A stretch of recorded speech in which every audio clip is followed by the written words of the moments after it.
akka oduun amma baate himtutti mana kana keessa maatiin mana kanaa guutuudhaatu jira jedhama. Ilmaanii fi haadha manaa abbaa manaa mana keessatti ittisaniiti akkam baane dhoorkanii waraanni Abiy Ahmed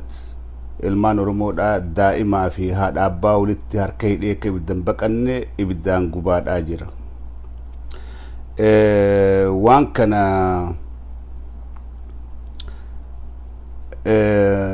yeroo dookumentarii dalaganii yakka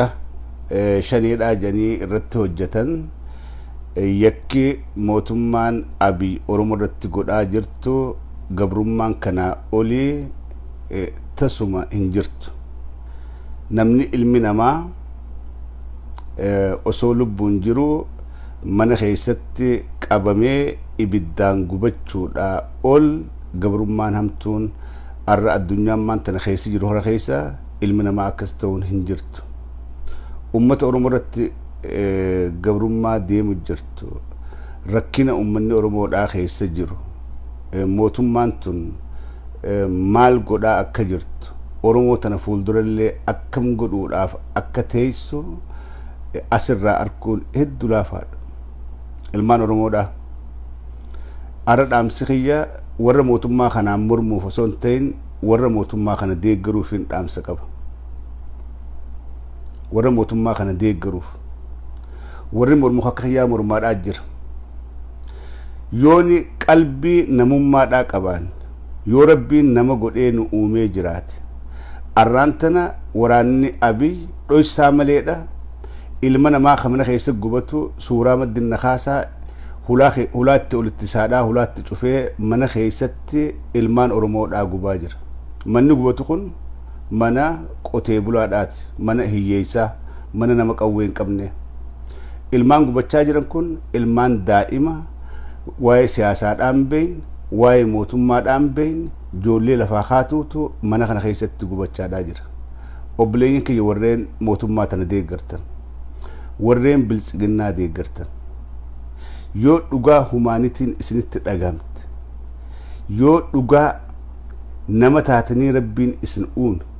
gochaan akkanaa kun ilma namarratti hogguu raawwatu mootummaa akkana nama godhu mootummaan kun mootummaa Oromoodhaaf jijjiirama fidu mootummaan kun mootummaa Oromoo ceesisu jettanii eessarra dhaabbattaniiti mootummaa kana deeggartan if gaafadha. Miseensonni OPDOdha, miseensonni biltsiginnaadha, warreen dhalootaan Oromoodha, ilmaan qotee bulaadha, ilmaan dheedduudha, ilmaan hiyyeessaa warreen gartee arra isinii dabartee mootummaa tana keessa jirtan, warreen mootummaa tanaa wajjiin obboleeyyan keessan haadha abbaa keessanitti duulaadhaa jirtan, yeroo waraanni Abiy leenjisee Oromootti erge ilmaan Oromoodhaa gochaa akkanaa kana irratti raawwatu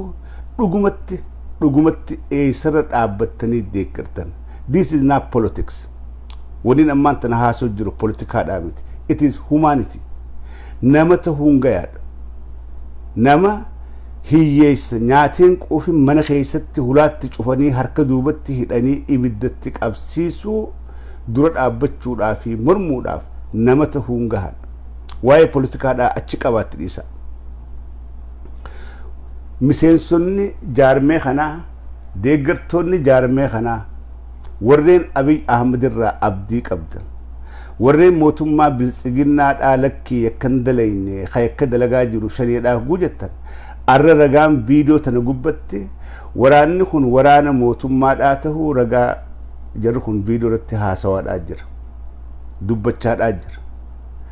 Akka ilmaan Oromoodhaa hiyyeessa gubaa jiraniis ifaa ifatti dubbachaa haasawaadhaa mana gubatu duratti nama keessa gubatu duratti ta'anii suuraa na kaase akka jechaadhaa haasawaadhaa jiran. Waraana kana akkana godhee brain wash godhee leenjisee akka Oromoo fixan, akka Oromoo duulan, akka Oromoo guban ka godhe mootummaa isin deeggartan, mootummaa isin itti miseensaa, mootummaa isinummaan hoogganaa jirtuutu ummata isin keessaa baate irratti kana raawwachaadhaa jira. Keessattuu namoonni keenya namni dhalootaan Oromoodhaa namni sammuunsaa yaaddu kan mootummaa tanaa wajjiin hojjedheetiin ummata kana ceesisa jee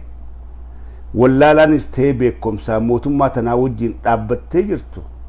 arra maatii mana keessatti gubatte tun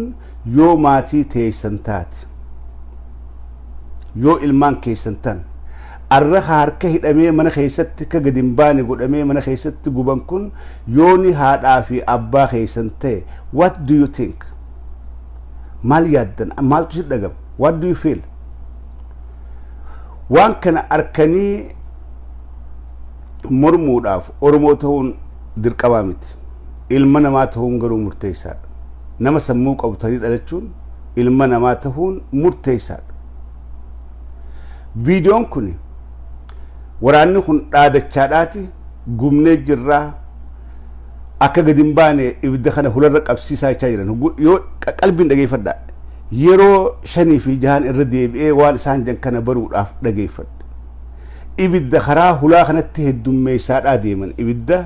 gubbarraa qabatu kana hularra gabbuusaa akka hularra qabatu kana wanni jedhaniif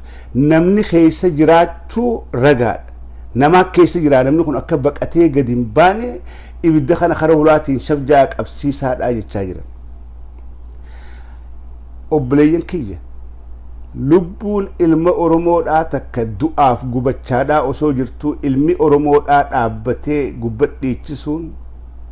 suuraa maddin nakaas gubee kanaan godhee jechuun koflee taphachuun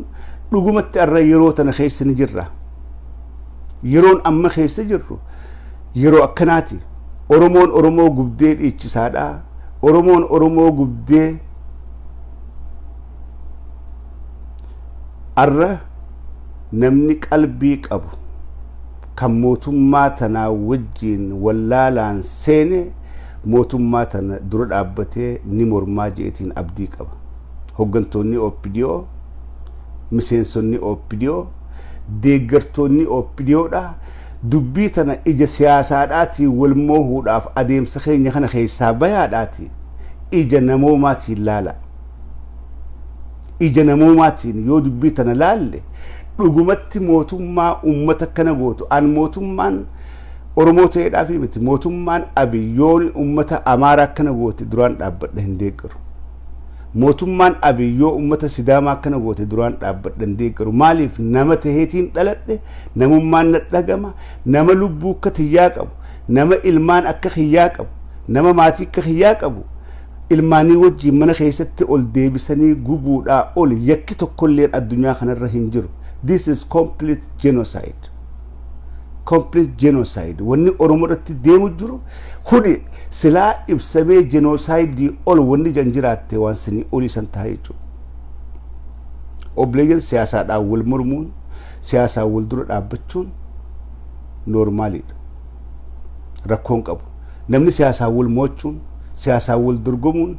rakkoon qabu garuu yeroo haalli akkanaa kun dhalatee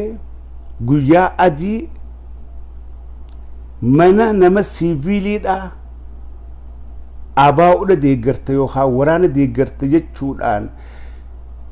bara waan TPLF kalee goote asin geenye hogguu jennu bar ragaadhaa wajjini TPLF warri silaa nuuf alagaadhaa warri silaa oromoon tahin warri silaa dhiigaa walitti dhiyaanne sun bara 27 kan oromiyaa bulchan keessatti gocha akkanaa kana bar hin raawwanne gara jabina akkanaa kana ilma namarratti hin raawwanne arra Abiy Ahmedii fi mootummaan inni jaarate gara jabina daangaa dabre waan ni tahaja'amee hin yaaddamne I have never thought about this I have never thought this happened in our modern world this is complete genocide ilma namarratti wanni kanaa kun ni raawwatti jee yaadeen beekan na amana an mootummaan Abiy dhugumatti gara jabina daangaa dabre asgee kana oromoorratti ni gootii jee takka yaadeen beeku gaafaan viidiyoo kan arku hedduun waan hin juu wallaale waan hin dubbadhu hin dhageeffadha irraan deebi'a hin dhageeffadha irraan deebi'a dhugaadhaa wanni kun this true ilma namaatu nama gubu jira eessatti oromiyaa keessatti oromoodhaatu oromoo guba afaan oromoodhaa dubbachaadhaa maaltu kanaan gad dhufe qotee bulaan kun maal yakke maal billeesse achi dhalate manachi jaarate maatii guddifachaadhaa jira riphee lolaadhaa miti qawween qabu yakki namni kun dalagee ilmaanii wajjin mana keessatti gubateef kun maali Abiy Ahmed OPDO angoota OPDOdha what do you feel guwaan kana gartan maaltu sin dhagama obboleessoo addunyaa irraa galuudhaaf teessan addunyaa biraa du'uudhaaf teessan qabeenya saammattanii akhiratti wajjin hin deemne kanaaf jettanii lubbuu ilma namarratti yakka kanaa kana gaafa hojjettan what is that akkumatti raftanii bultaniihu akkumatti nyaattanii dhuguu dandeessaniihu kana arkaadha waraana kanaa kana leenjiftanii ummata keessanitti bobbaaftanii akkamitti raftanii buluu dandeessan akkamitti nyaattanii dhuydan kuni siyaasaadhaa miti kun politikaadhaa miti namni waraana silaa riphee lolaa isin dhawuhuu gaafa qabdan heerri gubuudhaaf osoo lubbuun jiruu ibiddaan gubuudhaaf isinii fayyamu tokkollee hin jiru mana keessa nama 9 jira ilmaan 7 fi haadhaa fi abbaa san gubbaan jaartiin garaa qabdi saboo namaa wajjin dhalanneemi ilmoo dhalleef jalaa qabnaa miti jarri OPDO kunis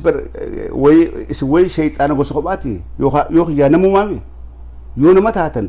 isin ilmaan dhaltanii manaan qabdanii haadhaa fi abbaarraa dhaltanii qabdanii isinittiin dhagamu Abiy Ahmed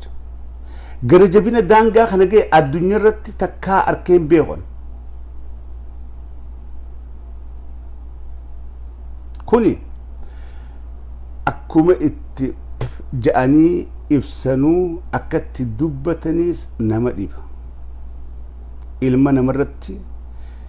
zamana nuti jiraanne keessatti ilmaan Oromoodhaa qotee bulaa hiyyeessa nama ilmaanii wajjin manatti ol deebisee ibiddatti qabsiisee hulaa duraa dhiichisu hulaa duraa koflee taphatu mootummaa Dr. Abiyyiin arke yeroo duraatiif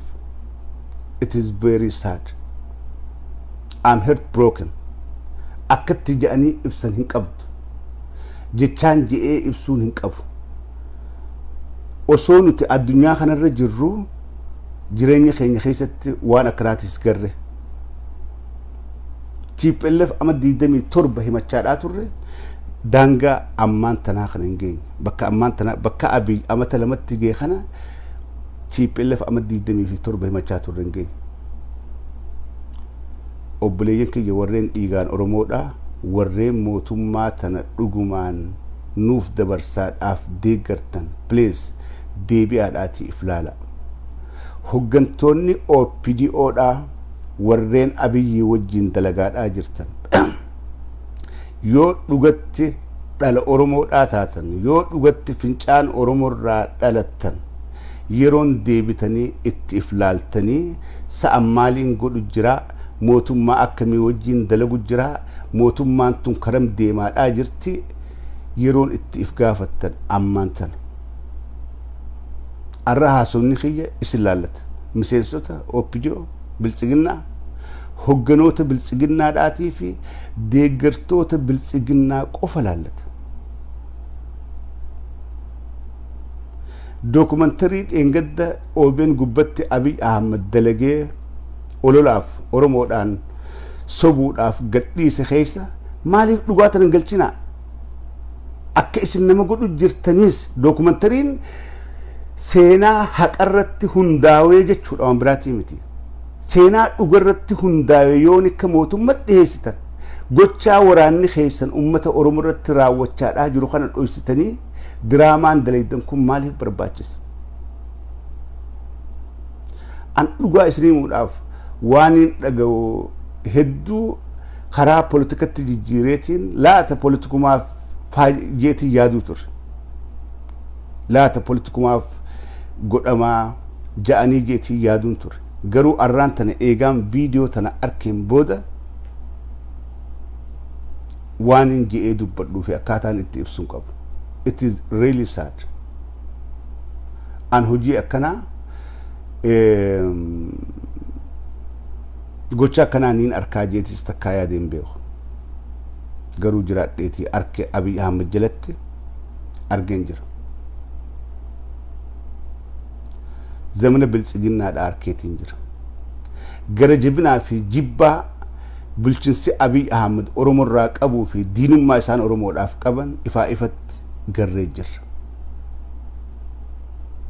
kana booda osoo waan kana gartanu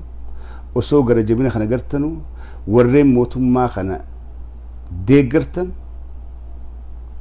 akka diinummaa Abiy Ahmed fakkaattu ummata Oromoodhaatiif qabdan ifaa ifatti beekuudhaan wajjiin mootummaa tanaa wajjiin dalagaa warreen osoo waan kana gartanuu dhugatti mootummaa tana ni deeggarraa mootummaan kun Oromoodha gargaara ka Oromooti cina dhaabbanna jettan yakka kana keessatti qaama tahuu keessan beekuudhaan wajjiin deeggara arran silaan deeggaraa mootummaa biltsiginnaa tahee video kana arke there is nothing left secondiin video kana arke irraahin namummaa maalummaa khiyyaaf dhaabbadha humanity first namni lubbuun namaatun waa hunda caalti lubbuun namaa akka itti baatu wal'atta garuu nama ilmaanii wajjiin manatti wali qabanii ibidatti qabseenii alaa dhiichisuun kuni yakkuma yakka akka ja'amee himamu tokko illee hin qabne maal jettee himta namni ilmaanii wajjiin manatti ol nama deebisee nama gubaadhaa alaa dhiichisuu alaa koflee taphachuu inumaa suuraa wajjiin nu kaasi akkaan mul'atu akka nama gootummaa dalagee akka nama jeenummaa dalagee gootummaan kanaa miti gootummaan riphee lolaa isin dhawaa jiru san barbaaddanii yoo dirree lolatti wal dhuftanii achi wal dhooytan waraana jabaadha qabda waraana jabaadha qee riphee lolaa isiraa cabsu qabda waraana baqattanii ganda keessa ol deebitanii ummata siviilii qawween qabne qawweedhaan fixuun ibiddaan gubuun maali kun politikaadha Abiy Ahmed OPDO kun politikaadha waraana riphee lolaa baqattanii hogguuchitti waraanni isin dhawee daaraa isin godhe aarachitti qabaattan san deebitanii qotee bulaa miskiina qawween qabne ka ilmaan guddifaturraa kafalachuun maali what is this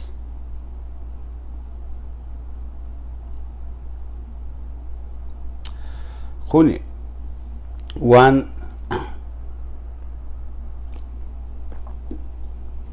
ajaa'ibaati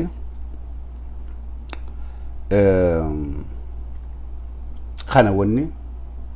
furmaanni qawwee qofaa jennuuf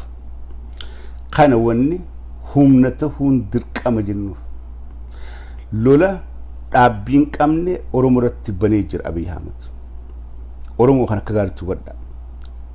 diinni akka biltsiginnaadhaa Oromoodhaaf takkaa jiraate hin beeku Oromoon gaafa Minilik akkanan taane maaliif gaafa Minilik Amaarinis wallaalaadha Oromoonis wallaaltuudha namni barate keessan jiru teknooloojiin hin guddanne information hin jiru wallaalaa lamaatu wal miidhe wallaalaa Amaaraatii fi wallaalaa Oromoodhaatu humna walirratti hirkatee qawwee hirkatee wal miidhe addunyaan bakka irraan tanaa kan hin geenye arra garuu yeroo addunyaa walitti hidhaadha yeroo teknooloojiin guddattee bakka hunda information flowing jiru keessatti Abiy Ahmed waan gaafa Minilik hin dalagamin ilmaan Oromoo irratti dalagaadha jira akkasitti wadha gaafa Minilik gochaan akkanaa yoo ta'es gaafa san addunyaan turte addunyaa wallaaltu addunyaan dammaqin addunyaa wal quban qabne addunyaa wal hin dhageenye turte jechuudha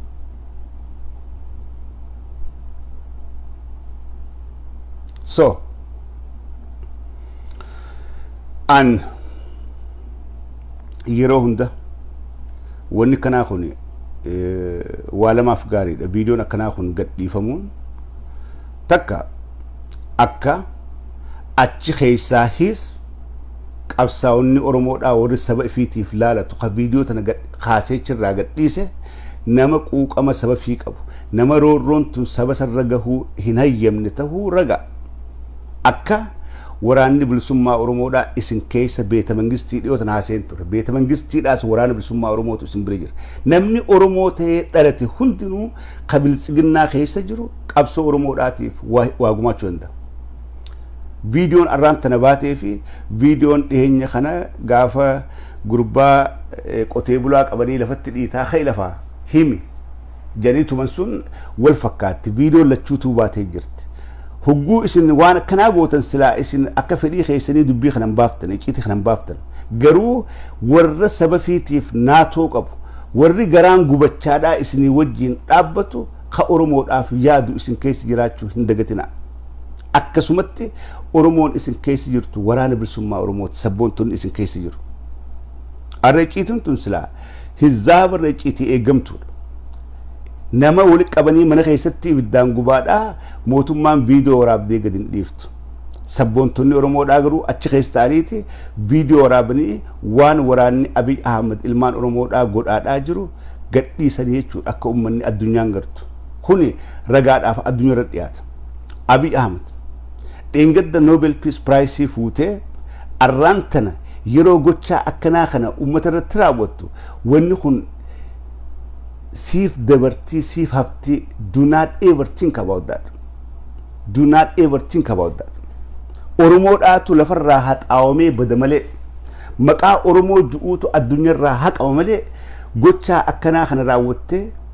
haadhatee garatti hin deebitu haadhatee garatti ol hin deebitu atis addunyuma tana gubatti ilmaan guddifattee maatii guddifattee hortee jiraachuudhaaf teessa addunyaa tana keessatti genocide kana dalayde everything goes to the record badin gochaan kee hundinuu aangoo tee jalatti wanni taate hundinuu siif galmeeffamaadhaa deemti warri biyya bulchan keessatti genocide dalaganii akka malitti ummata fixan warri gaafa qayshibiriidhaa ummata kan fixe arra addunyaa keessaa guuramaadhaa jira yakkaaf dhiyaachaadhaa that will happen to you for sure Abiy yoo atin jiraanne maatii teetutti gaafatamuudhaa ta'a ilmaan keetutti gaafatamuudhaa ta'a genocide kanaa dalaydee ilmaan kee dhiiga Oromoodhaatiin guddiftee ilmaan keessantu itti gaafatamuudhaaf ta'a kana shakkin haa bultu haa turtu malee gumaa arra goote kana maatiin tee baasuudhaaf teessi yookaan jiraattu siif baasuudhaaf ta'a kan akka gaarii beeka Mangistuu Hayilamaariyaam arra biyya namaa keessa dhokatee ta'a yoomna fuudhanii Gaddaafii katee gartee jirti warreen yakka kanaa hojjete addunyaa tana keessaa bakkatti bahan takka illee qaban Abiy Ahmed qofaa miti OPDO'n arraan tana warri biltsiginnaadhaa kan Abiyyi wajjiin hojjechaadhaa jiru you are part of this crime you are part of this crime Shimallis Abdiisaa Takkalaa Uumaadhaa Addisuu Araggaa isin hundi yakka kanaaf yooni international criminal court ittiin dhiyaanne yoo Oromoon achitti isin dhiyeessine dhugatti Oromoon hin jirtu that's why I say everything goes to the record galmaaytaa viidiyoon kun safe taati boru isin dhiyaachuudhaaf teessii jechuudha arra joolleen goottan Oromoodhaa tanuma isin keessa teessee icciitii kana viidiyoodhaan ragaadhaan waraabdee gadhiisaadhaa jirtu akkaan arku akka addunyaan gartu akka warri kalee Nobel Peace Prize si badhaasuun arku warreen godhe galata qaban achuma keessa ta'anii so that means you are not safe beeta mangistii keessattis wanni ati gootu siyaa bahaadhaa deemti viidiyoo kana ilmaan Oromoodhaa haga dandametti sheer godhaa seef godhaatii kaayyadhaadhaas riikardiidhaaf viidiyoo kanaa fi viidiyoo dheengadda torbaan dabre gurbaa sibiilii qabanii waraanni gubbarraa keessa baasi dhawiyuu san viidiyoo kanaa gaafa gartan seef godhaa haadhaa please dokumenti godhaa kaayyadhaa yeroo taate bakkatti taate wajjin seef godhaadhaa kaayyadhaa kun abiyyi irratti fi warra arraantana abiyyi wajjiin hojjetu jalarraa qabee hanga gubbatti boru akka addunyaa irratti barbaadamanii guuraman godhuudhaaf ta'a. Waan akkanaa warreen beektan save godhaa haayyadha. I save everything. Kuni yakkaa olii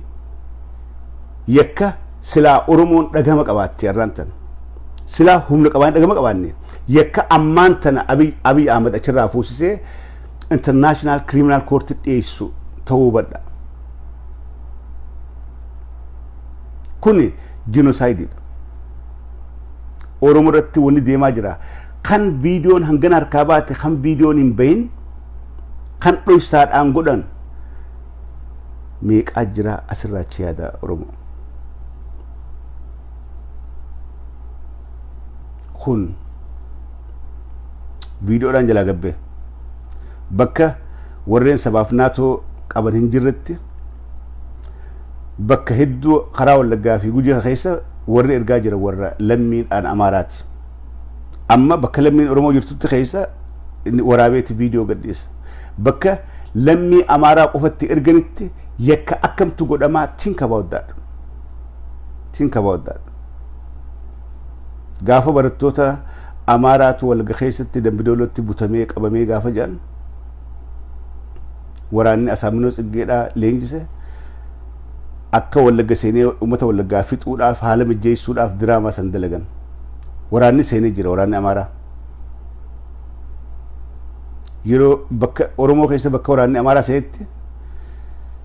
Oromoo irratti gochaa akkamtu godhamaa asirraa baruun hedduu laafaadha. Viidiyoolee baatu kanaa miti. Kan baane kan icciitiin abifaan qabatan kan akkamtu jira. Kanaafuu yeroo oppidoon dhalootaan Oromoo ta dhiiga Oromoo qabdu deebitee waan godhaa jirtu if yaaddu. Yeroo deeggartoonni biltsiginnaadha dhaabbatanii maal deeggaraadhaa jirraa mootummaa akkam gargaaraa jirraa please meef gaafadha akka namatti ta'a politikaaf raadhiisa akka namatti ta'aadha. Ani wanni kun tahuu ambar Tigreedhaaf hin fedhu. I don't want this to happen to Tigray. No. Maaliif ilma namaa maakanata dokkanamaa doo namni qawweedhaan nama jeesuun barfurmaata. Garuu ibidda keessatti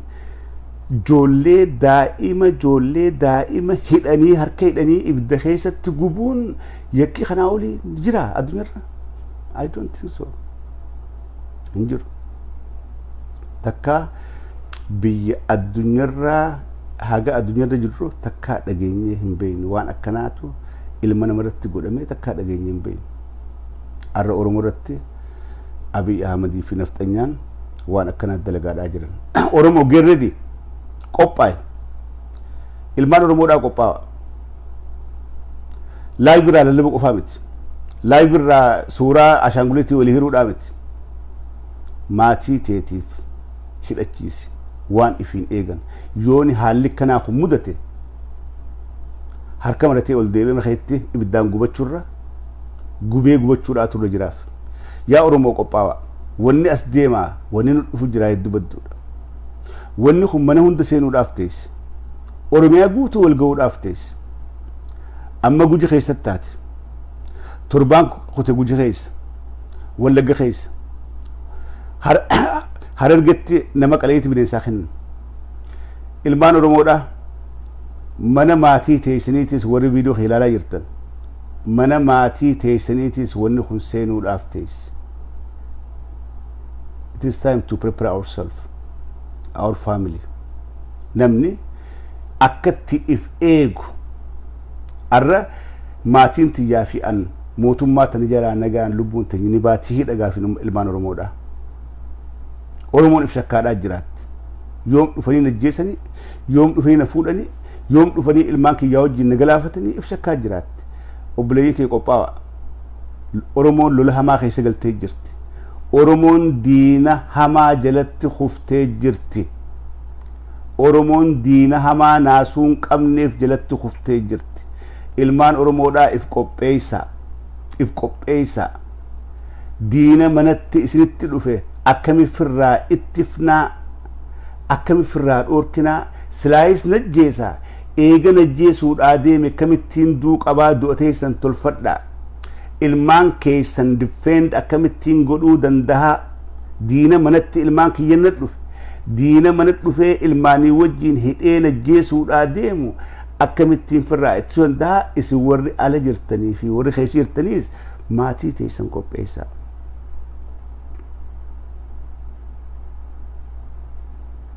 mootummaan bilchiginnaadha mootummaan Dr. Abiy ilmaan keetu qabsoodhaaf gaarii jireettee tan haadha abbaa warra gaarii jiru ajjeeftu tan takkaan dhageenye gaafa dargiidhaan dhageenye gaafa TPLF hin dhageenye haati Jowaar Mohaammed biyya keessa jirti gaafa Jowaar barbaadanii Minisootaa qawween dha'uudhaaf barbaadan haati Jowaar Mohaammed biyya keessa jirti haati Daawud Ibsaa biyya keessa jirti maatiin Galaasaa Dilboodhaa nama bara meeqa Oromoodhaaf qabsaa'e biyya keessa turan obboleeyyansaa maatiinsaa mootummaan sun hin barbaanne arra Abiy karaan ittiin deemaadhaa jiru kun karaa itti Oromoo billeessuudhaaf deemu Oromoodha billeessuudhaaf deemu Oromoo lafarraa haquudhaa deemu Oromoodha ija baysuudhaaf deemu so waan mana si dhufe akkamittiin dhoorkadhaa jettee yaaduun isin harka jirti yeroo hedduu sooshaal miidiyaa gubbaa wacuun sooshaal miidiyaa gubbaa iyyaa ooluun furmaata hin fiddu. What is the solution? furmaanni waan kanaa maali akkamitti dandamachuu dandeenya akkamitti dhumaatii nutti aggaamamte kana irraa hafuu dandeenya tajettu gaafii san namuu ifiif deeffachuudha qaba. Ask yourself akkamittiin akkana keessaa bahuu danda'a akkamittiin du'a murtooytee mananna dhufte ifirraa ittisuu danda'a akkamittiin du'a jettee Oromoon yeroo hundatti yaaduu qabdi dhalti Oromoodhaa hundinuu wanni kun mootummaa deeggaraa ooltus warri mootummaa tanaan deemu jiru naftanyaadhaa jibbaa Oromoo qabanii yoo maqaa Oromoo qabaatte duuti sirra naftu kan hubadhaa warri isin hin galin warreen keessattuu bilchiginnaa deeggartan mootummaan bilchiginnaadhaa mootummaa naftanyaati naftanyaan jibbaansi Oromoodha Oromummaa afaan Oromooti aadaa Oromooti jibbaa Oromoodhaa qaban deeggaraa ooltus boru gaafa sifan isin sigalti eega afaan Oromoo dubbattee maqaa Oromoo qabaattee Oromummaan dhiiga siraatte boodarraatiis boodarra aanta malee fannifamuun kee hafan qabu fannifamuun kee hafan qabu hin shakkin deeggaraa ooltus boodarra fannifamuudhaaf teessa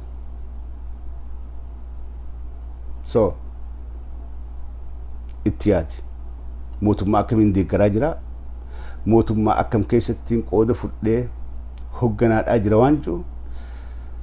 think about that itti yaadi irra deebi'aaf yaada warreen deeggartoonni bilchiginnaa please yoo Oromoo taatan irra deebi'aadhaati yaada.